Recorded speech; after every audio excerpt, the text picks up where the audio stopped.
Boa noite, povo de Deus. Vamos dar início então à nossa catequese, mas nesses 2 minutos que antecede o começo, lembrando então dos nossos livros base para esta catequese. Bíblia Sagrada, que precisa ter na tua casa, se você não tem ainda, precisa, gente, ir atrás da tua. E este livro fundamental também, Catecismo da Igreja Católica. Não esqueçam que a doutrina da nossa igreja, os 2000 anos de tradição, ensinamento, explicação da palavra de Deus estão aqui, né? Então são de extrema importância que você tenha na tua casa também. Então lembrando que hoje nós estamos no nosso quarto módulo e nós vamos então, né, terminar aqui hoje os 7 pecados, mas nós não terminamos a catequese. O que significa isso, padre? Significa que domingo que vem nós vamos ter o último módulo que vai falar sobre o mistério pascal. Então o padre vai dar uma pinceladinha no final desta formação, mas hoje então nós encerramos os 7 pecados capitais. Já estudamos 5, e os 2 de hoje, que é a preguiça e a ira, encerram então os 7 pecados. Mas como eu disse para vocês lá no comecinho da catequese, nós não vamos parar no pecado. Nós temos que entrar na misericórdia e na graça. Amém? Fiquemos em pé, então, vamos pedir essa bênção de Deus pela intercessão de Maria. Em nome do Pai, do Filho e do Espírito Santo. Confiamos, ó Virgem Maria, sob a tua intercessão, este quarto módulo de catequese, e pedimos o Espírito Santo sobre nós, para que possamos entender, assimilar, compreender aquilo que Deus quer nos dizer nesta noite. Ave Maria, cheia de graça, o Senhor é convosco. Bendita sois vós entre as mulheres, bendito é o fruto do vosso ventre, Jesus. Santa Maria, Mãe de Deus, rogai por nós, pecadores, agora e na hora de nossa morte. Em nome do Pai, do Filho e do Espírito Santo. Amém. Vamos lá. Módulo 4, a paralisia da alma e a reação violenta, pecados da preguiça e da ira. Vamos começar pelo pecado da ira. Qual é a definição teológica que o Catecismo da Igreja Católica nos diz? Número 2302 diz o seguinte: a ira é um desejo de vingança. Desejar a vingança para o mal daquele que deve ser punido é ilícito, mas é louvável impor uma reparação para a correção dos vícios e a conservação da justiça. O desejo de vingança, o desejo imoderado de fazer que o próximo pague por um mal que foi feito, aplicando a desproporcionalidade, é ilícito e é pecaminoso também, gente, Então, toda vingança, toda vontade de ter uma revanche, ela é pecaminosa, porque ela é misturada com um desejo de mal, de maldade. Mas o catecismo nos deixa bem claro que é louvável impor uma reparação pelo mal feito, para corrigir os vícios, e conservar a justiça, aquilo que é devido a cada um. Não é que o mal que foi feito deve simplesmente ficar assim mesmo e pronto, acabou. Não é bem isso que o catecismo diz. Mas pagar o mal, ou melhor, sanar o mal com o mal, não resolve e pode entrar naquilo que nós chamamos do pecado da ira. Eu vou pedir para o pessoal da Pascom dar uma olhadinha nesse projetor, eu acho que é um problema de cabo aqui, tá? Então nós vamos fixar nesse daqui por enquanto. Base bíblica: todo aquele que se irar contra o seu irmão será réu de juízo. Mateus 5:22. Olha o que Jesus nos diz no Evangelho. Aquele que se irar contra o seu irmão estará no banco do réu, no banco do tribunal. Por quê? Porque a ira vai contra o mandamento do amor. Observação: se a ira chegar até o desejo deliberado de matar o próximo ou de ferir gravemente, peca gravemente contra a caridade. É um pecado mortal, gente, porque é matéria grave. É matéria grave. Então veja o que Deus nos diz no Evangelho: se nos irarmos contra o nosso irmão, já estaremos inscritos no livro do tribunal, sentaremos no banco dos réus. Mas nós precisamos fazer uma distinção do que é uma ira justa e uma ira pecaminosa. Ixi, padre, agora pronto, tem ira justa? Eu pensei que toda ira era pecaminosa. Não. A ira é esta força, esse ímpeto interior nosso que precisa ser canalizado, né? Não tem como você simplesmente deixar de sentir ou ter este ímpeto interior, mas ele pode ser usado para o bem quanto para o mal. Vamos ver o que São Tomás de Aquino nos diz quanto à ira justa, né? A ira justa, ou entre parênteses, o zelo, é a busca a correção do mal com a caridade e justiça. Olha, gente, isso daqui faz toda a diferença. Ela é controlada pela razão. Ela traz proporcionalidade. Não são atos impensados, que não são pesados. A ira pecaminosa, ao contrário, busca a destruição do outro, o insulto ou a vingança desproporcional. Entende o que é o zelo? Entende o que é o manter a caridade? Entende o que são atos pensados, controlados e proporcionais? Isso nós chamamos da ira justa, deste ímpeto que você tem de que a justiça seja feita, daquilo que é a ira pecaminosa. A ira pecaminosa é: vamos acabar com isso, né? A gente sempre escuta, né? Ah, mas o problema do nosso país são os políticos. Se a gente jogasse uma bomba em Brasília, resolveria os problemas do Brasil, né? Vocês acham que esse tipo de fala entra na ira justa ou pecaminosa? Né? É desproporcional, né? É desproporcional completamente. Então veja, nós podemos ter uma ira em nós que nos ajuda a manter, manter a justiça e fazer com que ela seja cumprida. Mas quando ela exagera, pesa a mão, foge da razão, ela já entra na dimensão do pecado. Vamos avançar então e vamos ver agora, ver isso, as consequências da ira na nossa alma, aquilo que São Tomás de Aquino chama de as filhas da ira. De acordo com a moral católica, a ira desgovernada gera uma prole de outros vícios. Entre eles estão a indignação, recusa de falar com a outra pessoa. Ai, você me fez isso, houve uma discussão acalorada, calorosa, parei de falar com você. E às vezes acontece dentro de casa. Marido, mulher que ficam uma semana sem se falar, um mês sem se falar. Brigas entre amigos que ficam sem se falar. Qual que é o objetivo? Eu preciso punir o outro. Eu vou punir, ele não é digno da minha fala, da minha presença. Cuidado, porque aí existe o que nós chamamos da indignação. E não é uma indignação contra o mal, é uma indignação contra o próximo, né? Fazer esta diferença. Então a ira, essa recusa de falar com uma pessoa, ela é fruto, né, da presença do pecado da ira no nosso coração. O segundo, tumulto, agitação mental e externa. Uma pessoa que se deixa levar pela ira, entenda bem, gente, é uma pessoa que ela não consegue ficar parada e quieta.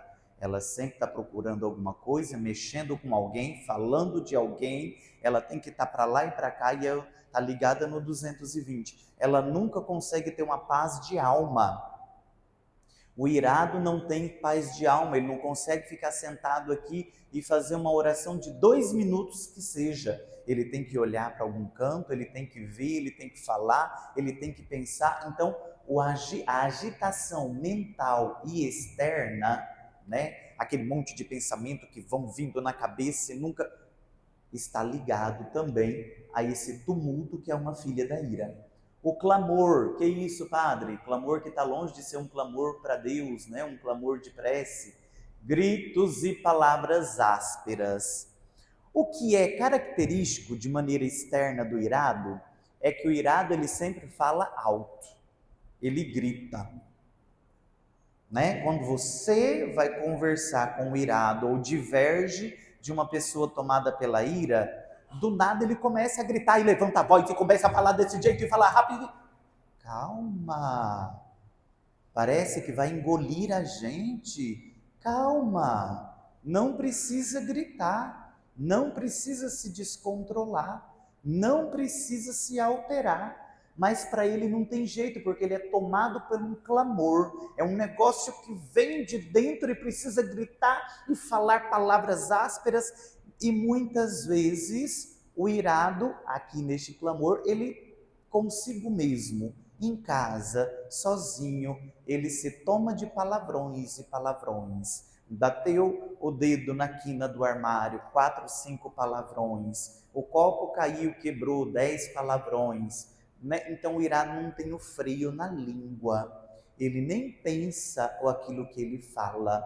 Ele sempre se deixa levar pelas suas emoções. Agora, o último é o pior, que é a contumélia.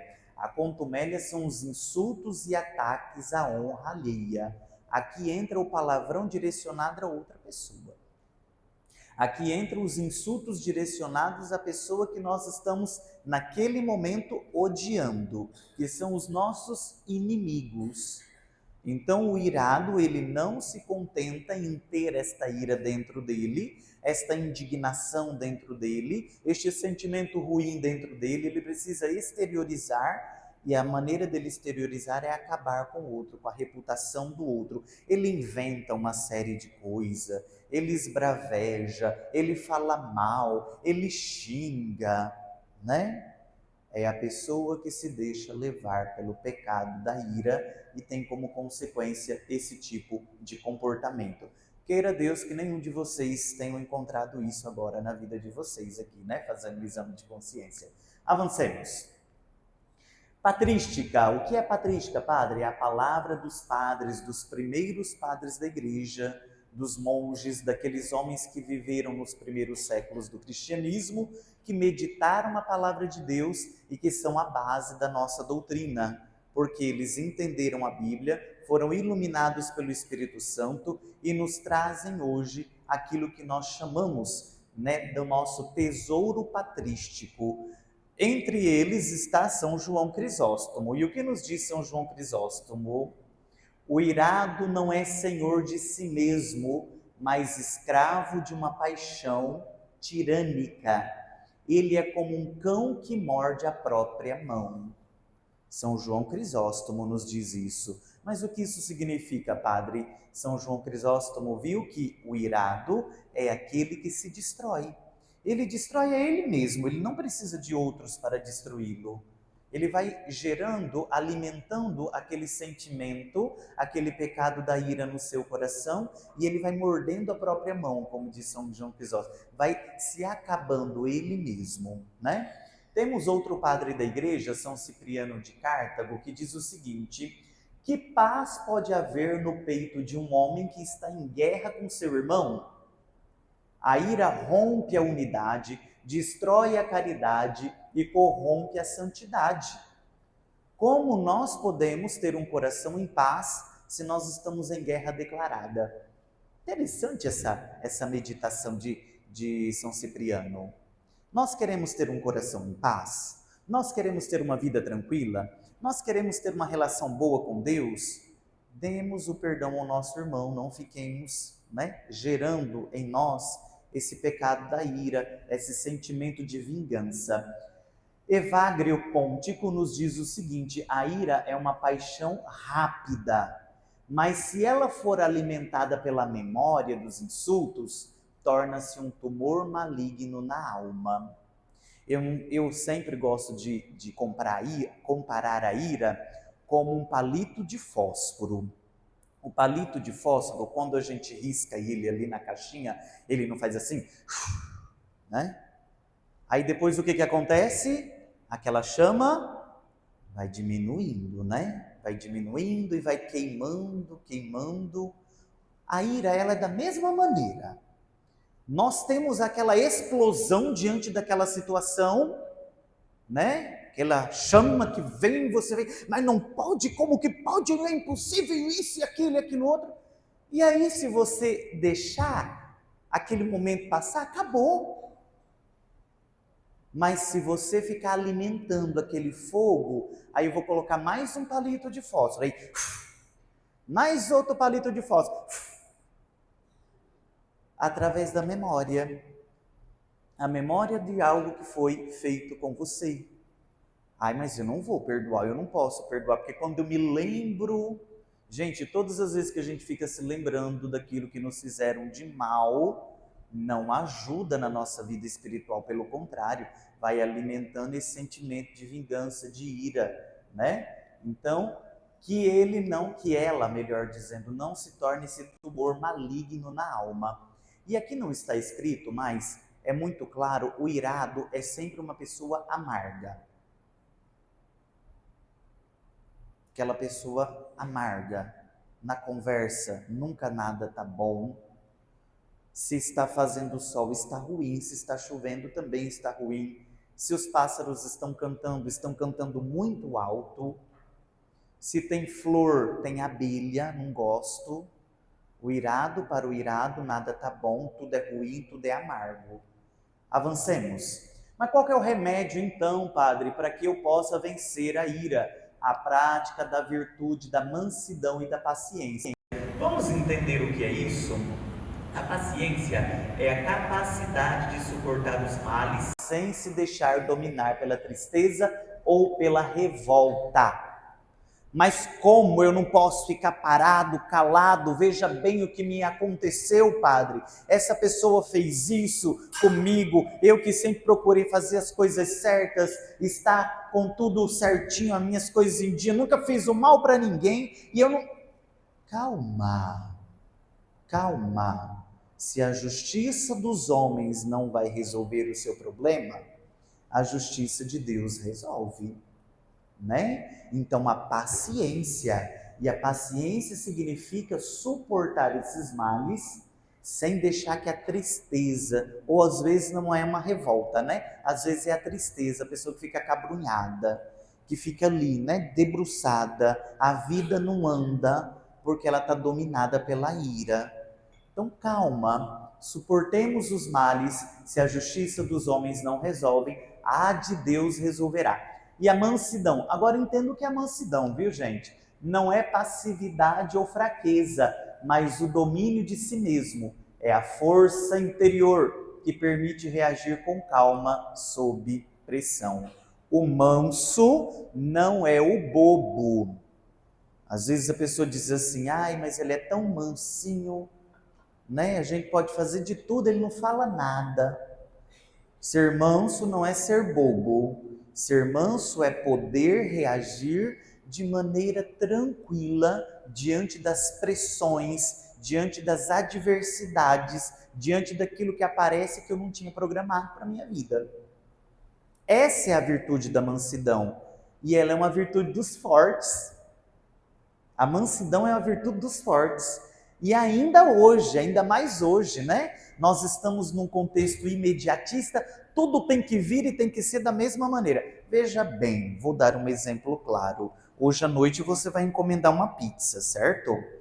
E aí você marcou o horário da pizza. Olha, tem como chegar 21h a pizza aqui? E a pessoa que te atendeu disse sim. Quando dá 21h22, 21h02, você manda mensagem para a pizzaria, sim ou não?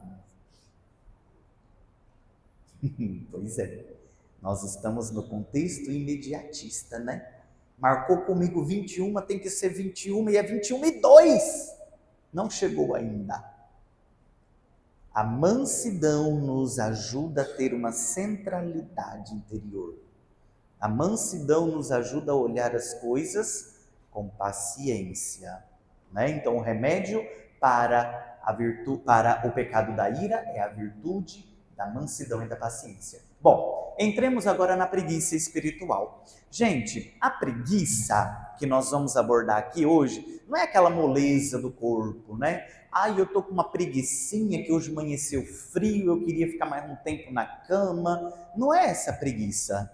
Nós estamos falando de uma preguiça espiritual. Talvez você não tenha escutado ainda falar sobre isso, por isso que é importante. O pecado da preguiça, e aqui eu coloquei assédia ou assedia. E eu vi os dois, falei, meu Deus, mas qual que é o certo? É assédio ou assedia, né? Então os dois na língua portuguesa são corretos.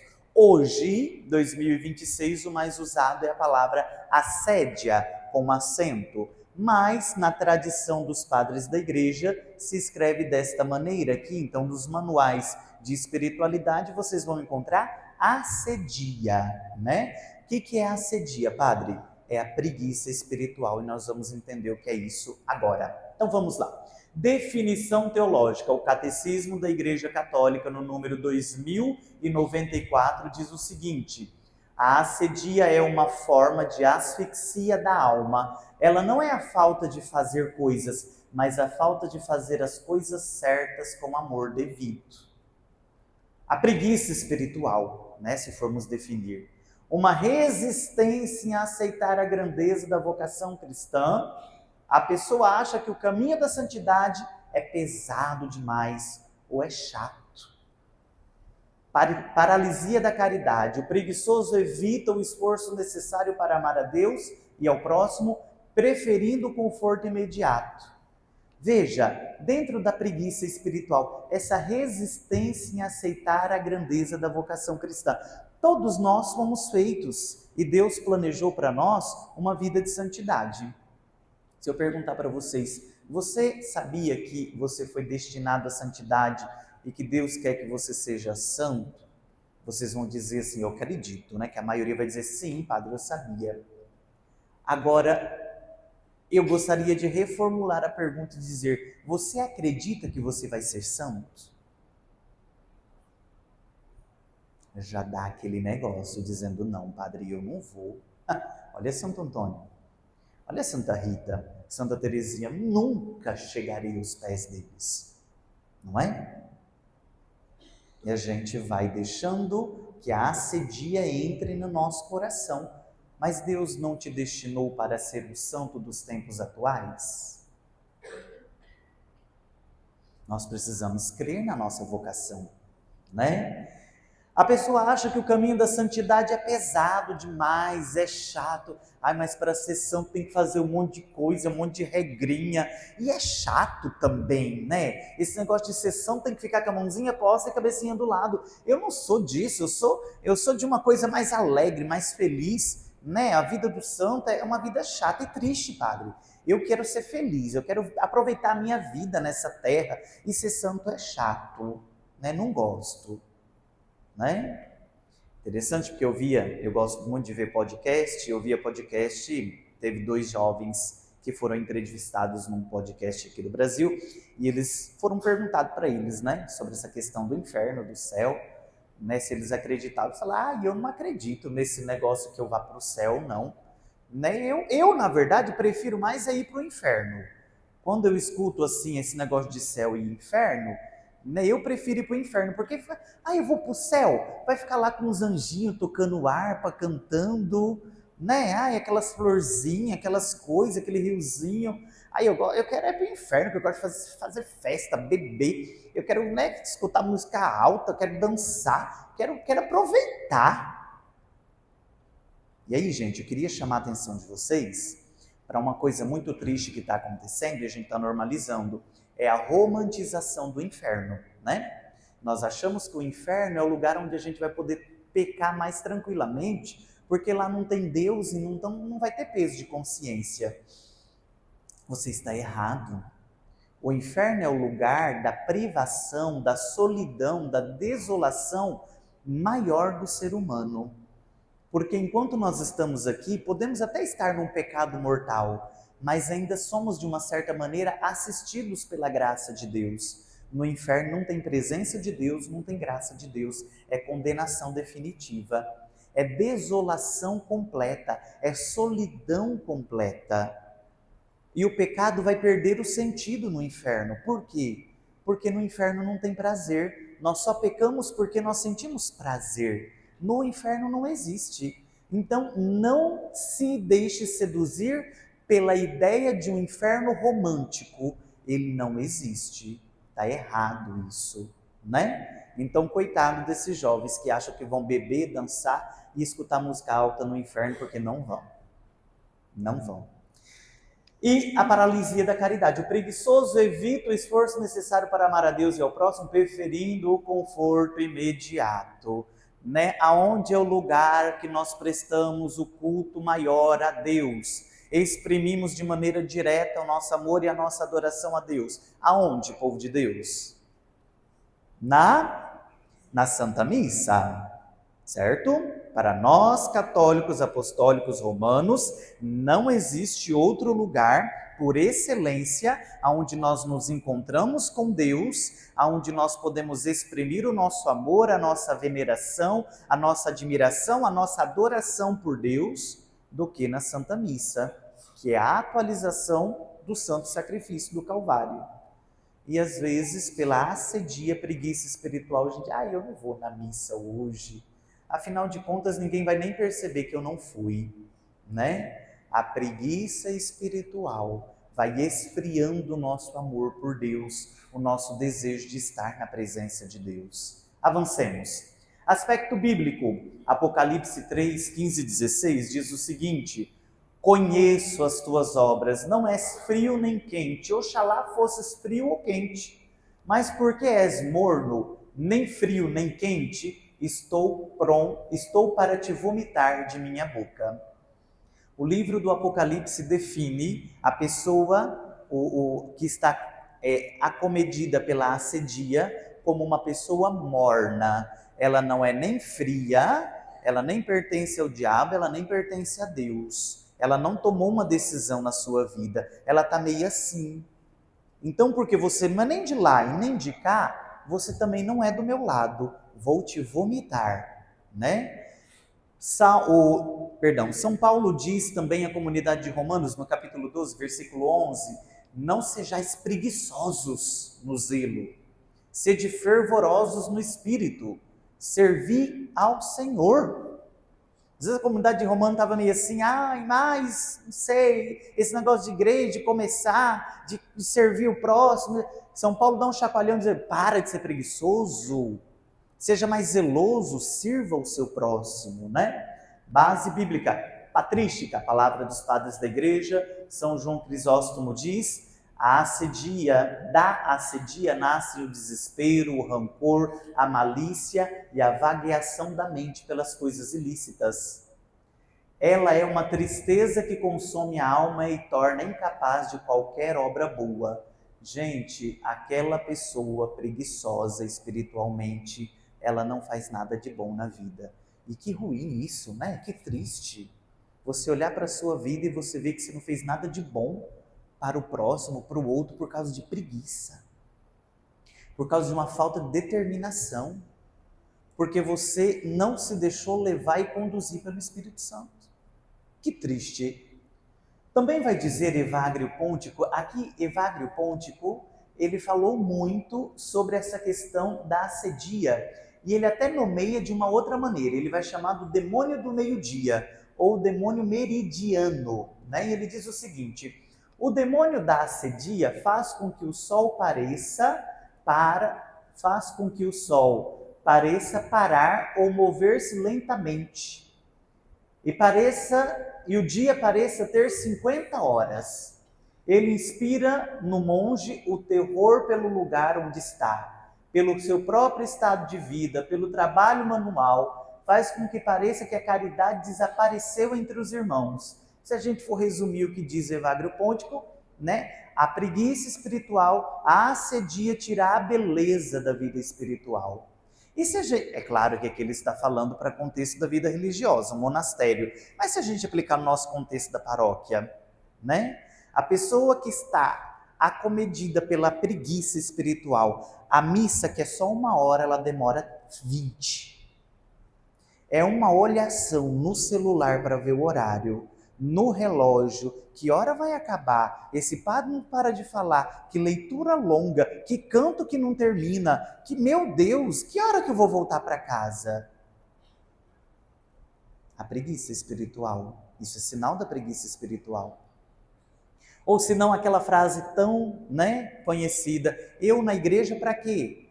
Aquele monte de gente que está lá, tudo pecador, pior até que eu, Para quê? O que adianta? Eles estão lá na igreja e lá fora eles não fazem as coisas corretas, eles não vivem a fé lá fora, só vê o que está ruim nos irmãos, aquilo que não está bom,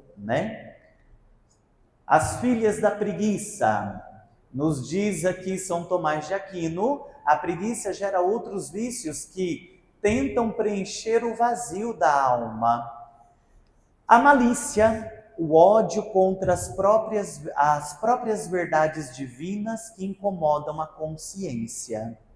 Por exemplo, tem pessoas que já não vêm mais na missa do Padre César porque escutaram uma coisa na homilia. Eu não gostei, não sou de acordo. Que triste para você. Porque eu busco não dizer aquilo que eu acho, mas aquilo que a palavra diz e o catecismo. Se aquilo que você falou tocou no seu coração, que é para você mudar de vida, e você não quis porque tem-se essa resistência com as coisas de Deus, que triste para você.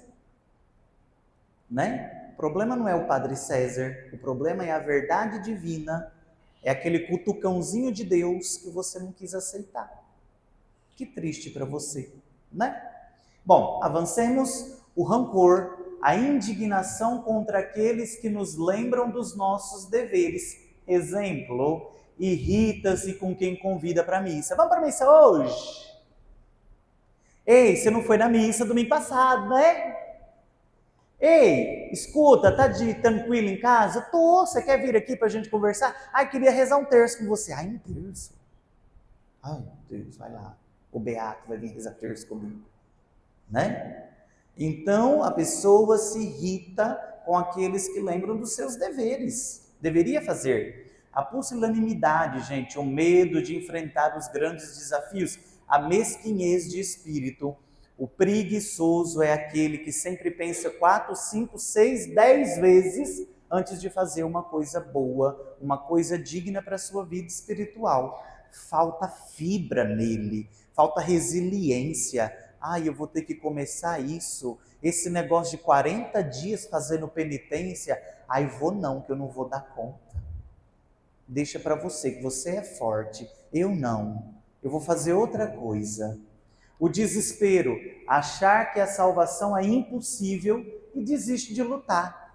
A pessoa cai, ai padre, eu estou aqui para confessar o mesmo pecado.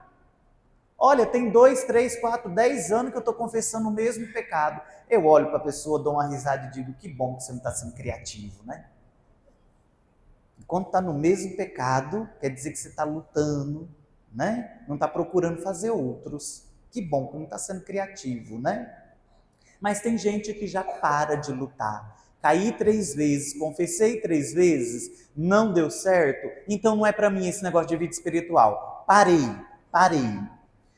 Vagueação da mente, a busca frenética por distrações. Então a pessoa preguiçosa espiritualmente não é aquela pessoa que não faz nada, que fica dormindo o dia todo.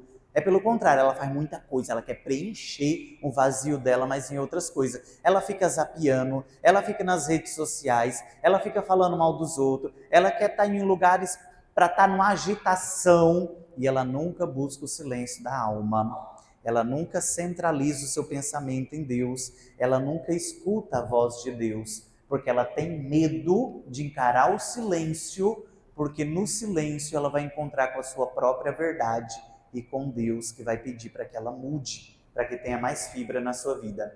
Chegando no final, então, qual é o remédio, padre, para a gente lutar contra o pecado da preguiça espiritual, da ascedia? A virtude da diligência. São Bento vai nos dizer algo que atravessou os séculos, ora et labora, que significa oração e trabalho. A disciplina da rotina protege a alma contra a dispersão.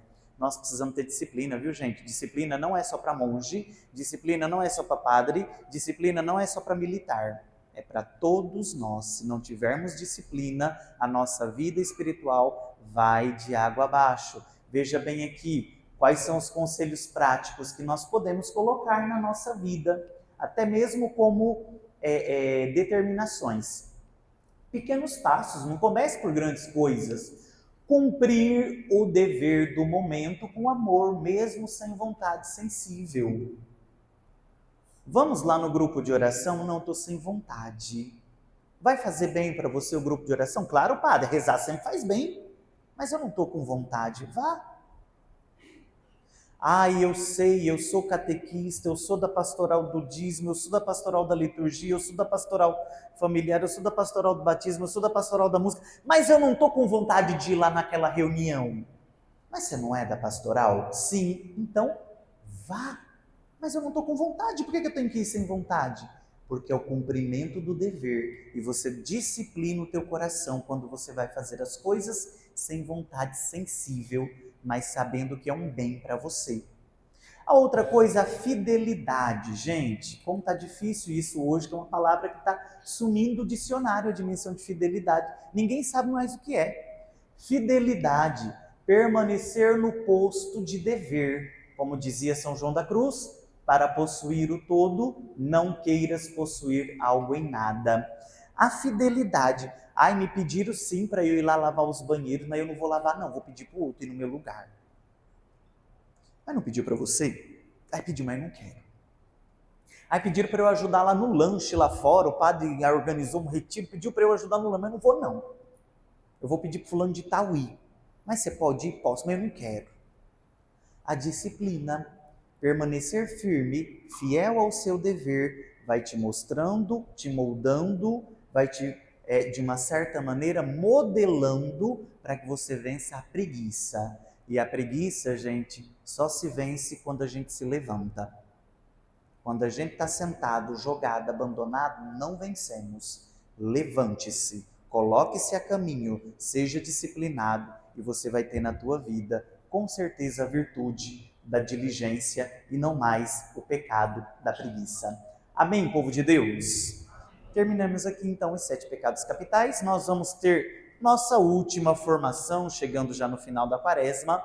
O 5º módulo, Mistério Pascal, a celebração da misericórdia e da graça. Então vai ser no próximo domingo às 18h30. Padre, o que vai ser falado aqui? Vai ser falado sobre o que é o Mistério Pascal e nós vamos fazer um paralelo entre o Mistério Pascal, a liturgia do Sábado Santo, a liturgia da Vigília Pascal e aquilo que, com certeza, aquilo que moldou, aquilo que modelou a liturgia do Sábado Santo. Então, se você quer entender o que você vai viver no sábado da ressurreição, por que aquela missa é daquele jeito, por que as velas, por que começa lá fora com aquela vela grande, por que a gente entra na igreja, a luz está apagada. Se você quiser entender tudo isso, o porquê de tudo isso, vem, chegue mais cedo, 18h30 a gente começa e nós vamos ter um entendimento maior do que é o mistério pascal e a graça e a misericórdia que eles nos trazem. Amém. Fiquemos em pé e peçamos esta bênção de Deus em mais uma catequese concluída. Em nome do Pai, do Filho e do Espírito Santo. Amém. Senhor, nós vos agradecemos por todos os vossos benefícios, vós que viveis e reinais pelos séculos dos séculos. Amém. Em nome do Pai, do Filho e do Espírito Santo. Amém. Daqui a alguns minutinhos começaremos então a nossa Santa Missa.